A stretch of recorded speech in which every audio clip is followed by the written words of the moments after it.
Hello, good morning everyone. आज हम metal ligand bonding in transition metal complexes के अंतर्गत factors affecting crystal field parameters के बारे में अध्ययन करेंगे। पूर्व में हम octahedral, tetrahedral and square planar geometry को डिस्कस कर चुके हैं और उनके लिए क्रिस्टल फील्ड स्टेबलाइजेशन एनर्जी को भी कैलकुलेट कर चुके हैं। अभी हमें डिस्कस करने हैं फैक्टर्स जो कि डेल्टा को अफेक्ट करते हैं। इसमें क्योंकि हम देखते हैं कोई भी कॉम्प्लेक्स में दो पार्ट होते हैं, एक मेटल आयन और एक लिगेंड। तो दोनों ही part crystal field splitting energy या हम कह सकते हैं डेल्टा की वैल्यू को प्रभावित करते हैं। सबसे पहले हम लिगेंड्स के बारे में डिस्कस करना चाहेंगे। तो फर्स्ट पॉइंट हमारा है नेचर ऑफ लिगेंड। जैसा कि हम पूर्व में पढ़ चुके हैं, ऑक्टाहेड्रल कॉम्प्लेक्सेज में जब हमने crystal field stabilisation energy calculation की थी तब हमने देखा था कि लिगेंड्स के नेचर के आधार पे वहाँ पे दो तरह के high spin and low spin complexes का फॉर्मेशन होता है। तो हम जानते हैं कि लिगेंड्स का नेचर डिफरेंट होता है। कुछ लिगेंड स्ट्रॉन्ग फील्ड लिगेंड कहलाते हैं जिनके लिए डेल्टा की वैल्यू ज़्यादा होती है। कुछ लिगेंड्स वीक फील्ड लिगेंड कहलाते हैं जिनके लिए डेल्टा की वैल्यू कम होती है। अर्थात लिगेंड दो प्रकार के होते हैं, स्ट्रॉन्ग फील्ड लिगेंड और वीक फील्ड लिगेंड। तो बनने वाले कॉम्प्लेक्स में आपका किस तरह का लिगेंड यूज हो रहा है उसके आधार पे डेल्टा की वैल्यू इसमें चेंज हो जाती है। हम पूर्व में डिस्कस कर चुके हैं स्पेक्ट्रोकेमिकल सीरीज के बारे में भी। स्पेक्ट्रोकेमिकल सीरीज हमने आपको बताया था, this is arrangement of ligands according to their increasing field strength. इस स्पेक्ट्रोकेमिकल सीरीज में हम देख सकते हैं सबसे लेफ्ट हैंड में, जिसको हम वीक एंड बोलते हैं, ऑक्साइड आयन से स्टार्ट होता है। इसके बाद में iodide, bromide and so on, और लास्ट में हम देखते हैं cyanide, carbonyl, CS2 ligand. These are the strong end. तो वीक एंड पे जो लिगेंड्स होते हैं उनको हम वीक फील्ड लिगेंड्स के नाम से जानते हैं। स्ट्रॉन्ग एंड पे जो लिगेंड्स होते हैं उनको हम स्ट्रॉन्ग फील्ड लिगेंड के रूप से जानते हैं। तो बेसिकली हम कह सकते हैं कि cyanide, carbon monoxide, triphenyl phosphine, nitrite etcetera ये स्ट्रॉन्ग फील्ड लिगेंड्स होते हैं। और सारे halides, ammonia, water molecule, these are weak field ligands होते हैं। तो यदि वीक फील्ड लिगेंड जैसे आयोडाइड आयन है तो डेल्टा O की वैल्यू कम होगी। इसी तरह से स्ट्रॉन्ग फील्ड लिगेंड यदि साइनाइड आयन लेते हैं तो डेल्टा O की वैल्यू ज़्यादा होगी। ये हम इन एग्जांपल्स में भी देख सकते हैं। फर्स्ट रो में जो हमारे पास एग्जाम है, कोबाल्ट जिसकी ऑक्सीडेशन स्टेट 3 है और 6 लिगेंड्स के साथ है, अर्थात ऑक्टाहेड्रल कॉम्प्लेक्स कोबाल्ट बना रहा है। इसकी डेल्टा की वैल्यू यदि हम डिफरेंट लिगेंड्स के साथ देखते हैं तो हम यहाँ पे देखेंगे कि फ्लोराइड आयन के साथ में इसकी डेल वैल्यू का मान है 13,100 सेंटीमीटर इनवर्स। H2O के साथ में इसकी वैल्यू है 20,760 सेंटीमीटर इनवर्स। सेम NH3 के साथ में इसकी डेल्टा की वैल्यू और बढ़ जाती है। तो हम कह सकते हैं फ्लोराइड इसकी वीक एंड पे होता है, अर्थात ये वीक लिगेंड है। तो वीक लिगेंड होगा तो डेल की वैल्यू कम होगी। जैसे जैसे हम स्ट्रॉन्ग एंड की तरफ बढ़ते हैं, फ्लोराइड के बाद हम देख सकते हैं कि स्टेबल जो स्पेक्ट्रोकेमिकल सीरीज है इसमें फ्लोराइड है, इसके बाद में H2 आता है, देन NH3 आता है। दैट मीन्स इन तीनों में NH3 सबसे स्ट्रॉन्ग लिगेंड है, तो NH3 के साथ में इसकी डेल वैल्यू मैक्सिमम होगी। इसी तरह से यदि हम दूसरा मेटल आयन क्रोमियम के साथ ऑक्टाहेड्रल कॉम्प्लेक्स में स्टडी करें जिसमें क्रोमियम की ऑक्सीडेशन स्टेट 3 है, यदि यहाँ पे भी हमने 3 लिगेंड्स लिए हैं, fluoride, water molecule and cyanide. यदि हम स्पेक्ट्रोकेमिकल सीरीज़ में इनको कंपेयर करें तो फ्लोराइड सबसे वीक एंड पे होगा, उसके बाद में H2O और साइनाइड इसके स्ट्रॉन्ग एंड पे होगा। दैट मीन्स साइनाइड यहाँ पे स्ट्रॉन्गेस्ट लिगेंड है, तो साइनाइड के साथ में डेल वैल्यू सबसे ज़्यादा होगी। फ्लोराइड यहाँ पे वीक लिगेंड है तो इसके लिए डेल वैल्यू का मान कम होगा। तो इस तरह से किसी भी कॉम्प्लेक्स के लिए डेल वैल्यू जो डिपेंड करती है वो लिगेंड के नेचर पे डिपेंड करती है कि आपका लिगेंड स्ट्रॉन्ग फील्ड है या वीक फील्ड है। सेकंड फैक्टर यदि हम लिगेंड का ही डिस्कस करना चाहें, that is number and geometry of ligands, या हम कह सकते हैं इसको ज्योमेट्री ऑफ कॉम्प्लेक्स है। कॉम्प्लेक्स की ज्योमेट्री किस तरह की है उसके आधार पे भी उसकी डेल वैल्यू डिसाइड होती है। 3 तरह की ज्योमेट्री का अध्ययन हम यहाँ पर कर चुके हैं, octahedral geometry, square planar geometry and tetrahedral geometry. तो हमने देखा कि टेट्राहेड्रल और ऑक्टाहेड्रल में जो रिलेशन है, टेट्राहेड्रल के लिए del tetrahedral is almost 4/9 of del octahedral, अर्थात टेट्राहेड्रल वैल्यू के लिए डेल्टा का मान या क्रिस्टल फील्ड स्प्लिटिंग एनर्जी का मान ऑक्टाहेड्रल कॉम्प्लेक्सेस की तुलना में लगभग आधा होता है। इसका रीजन हम पहले ही दे चुके हैं, number of ligands and direction of ligands towards metal. इन दो फैक्टर्स की वजह से यहाँ पे डेल वैल्यू में चेंजेज आते हैं। यदि हम तीनों ज्योमेट्री के लिए कंपेयर करें तो डेल एसपी, जैसा कि हमने पूर्व में पढ़ा था, इसके अंदर स्प्लिटिंग एनर्जी सबसे ज़्यादा होती है डेल ओ, उसके बाद में, और सबसे कम डेल टी। यदि हम कंपैरेटिव देखें तो डेल ओ को यदि हम आइडियल मानते हैं तो del S P is 1.3 times of del O, अर्थात ये डेल ऑक्टाहेड्रल कॉम्प्लेक्स की तुलना में स्क्वायर प्लेनर में स्प्लिटिंग एनर्जी ज़्यादा होती है, and del T is 0.45 of del O, अर्थात और टेट्राहेड्रल कॉम्प्लेक्सेस में स्प्लिटिंग एनर्जी ऑक्टाहेड्रल की तुलना में जस्ट हाफ होती है।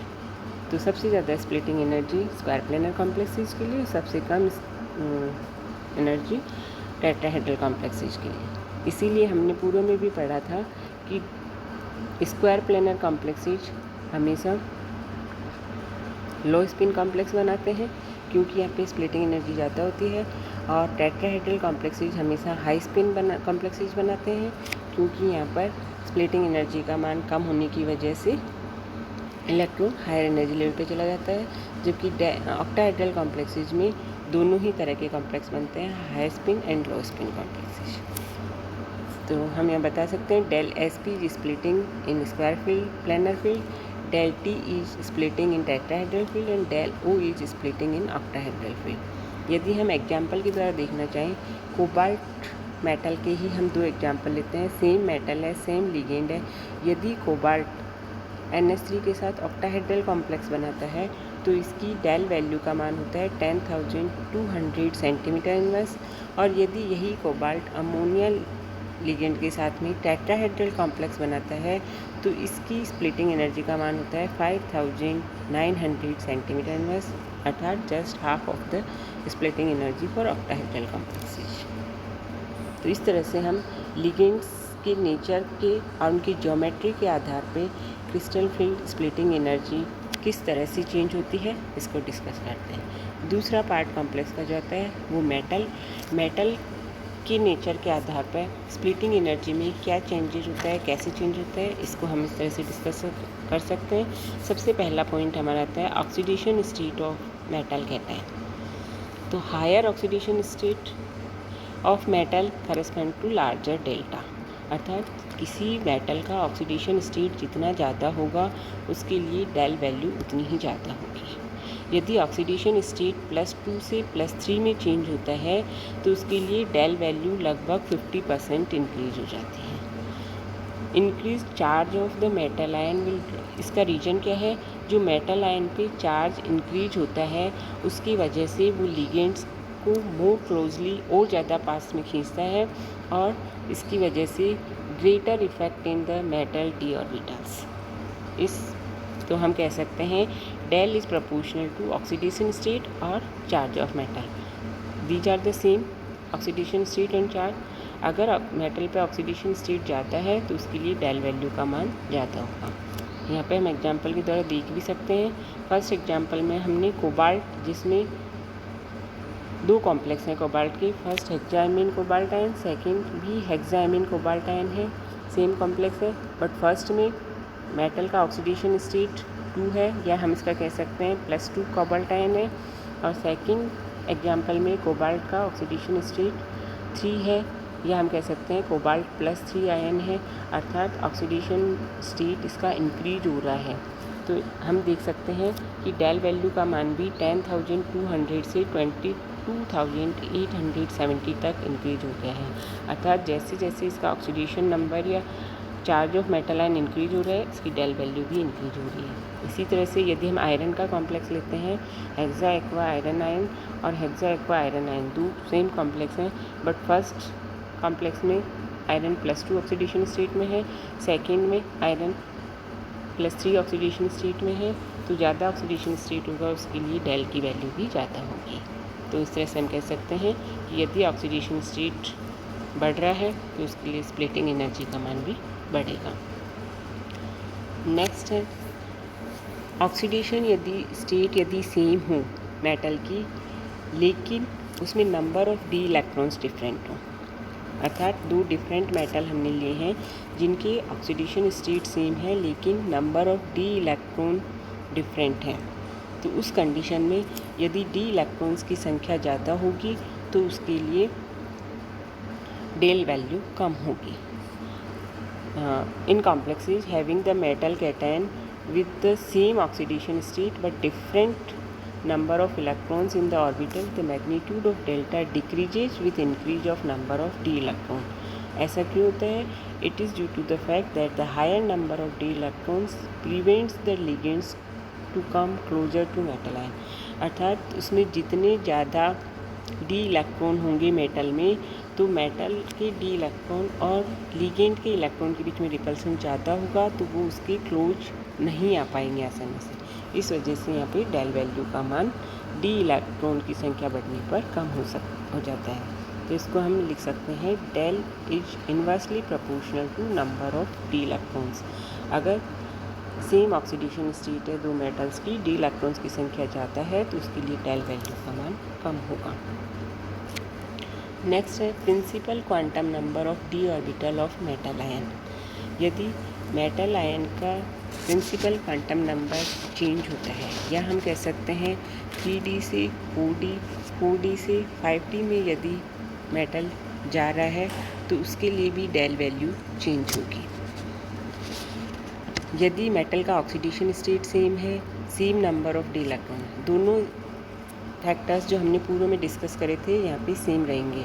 ऑक्सीडेशन स्टेट भी मेटल का सेम रहेगा, नंबर ऑफ डी इलेक्ट्रॉन्स भी सेम रहेंगे, लेकिन यदि उसका प्रिंसिपल क्वांटम नंबर चेंज हो रहा है, अर्थात ग्रुप में वो इंक्रीज हो रहा है, 3D से 4D में जा रहा है, तो उसकी डेल वैल्यू भी इंक्रीज हो जाएगी अबाउट दिस। और इसी तरह से यदि 4D से 5D में जा रहा है तो भी उसकी डेल वैल्यू इंक्रीज हो जाएगी। इसके लिए दो रीज़न है। यदि हम 3D से 4D या 4D से 5D में मूव करते हैं तो size of D orbital increases and electron density decreases in them. तो उनमें डी ऑर्बिटल की साइज इंक्रीज हो रही है, इलेक्ट्रॉन डेंसिटी डिक्रीज हो रही है, इसलिए ligand can approach metal cation with larger D orbital more closely. इसलिए लिगेंड आसानी से उसके मेटल के क्लोजली अप्रोच कर सकते हैं। दूसरा, जैसे जैसे उसकी साइज इंक्रीज हो रही है 3D से 4D और 4D से 5D में जाने पे, तो स्टेरिक हिंड्रेंस, त्रिविम विन्यास बाधा जो हम कहते हैं, वो भी कम होता जाता है। तो यहाँ पे हम एग्जांपल से देख सकते हैं, 3 हमने कॉम्प्लेक्स लिए हैं। फर्स्ट कॉम्प्लेक्स है हेक्साएमीन कोबाल्ट, जिसमें कोबाल्ट +2 ऑक्सीडेशन स्टेट में है।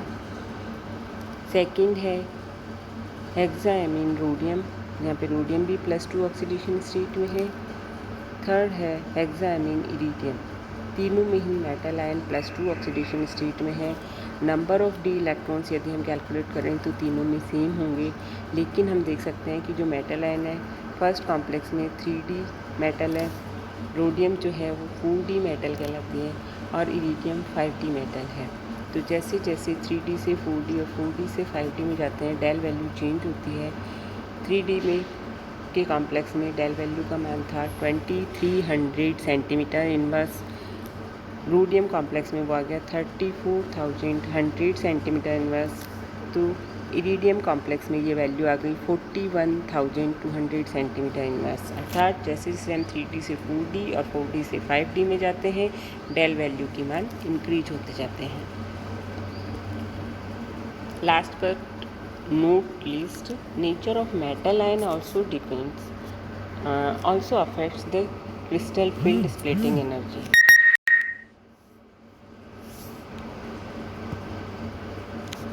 ओके, जिस तरह से हमने स्पेक्ट्रोकेमिकल सीरीज फॉर लिगेंड्स पढ़ी थी और उसमें हमने strong field, week field ligand में क्लासीफाई किया था, उसी तरह से spectrochemical series for metal ions भी होती है।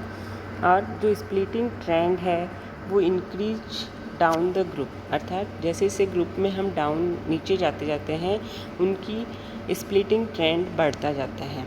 And order of crystal field splitting for metal ion with same ligand and complex type, यदि हमारे पास कॉम्प्लेक्स की ज्योमेट्री सेम है, लिगेंड सेम है, लेकिन यदि मेटल डिफरेंट है तो उसकी क्रिस्टल फील्ड स्प्लिटिंग एनर्जी किस तरह से वेरी करेगी वो इस सीरीज़ पे डिपेंड करती है।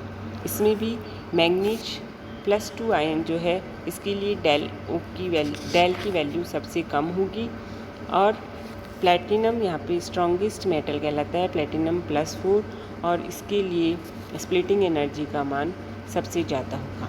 अर्थात जिस तरह से हमने स्पेक्ट्रोकेमिकल सीरीज फॉर लिगेंड्स पढ़ी थी, this one is the spectrochemical series for metal ions.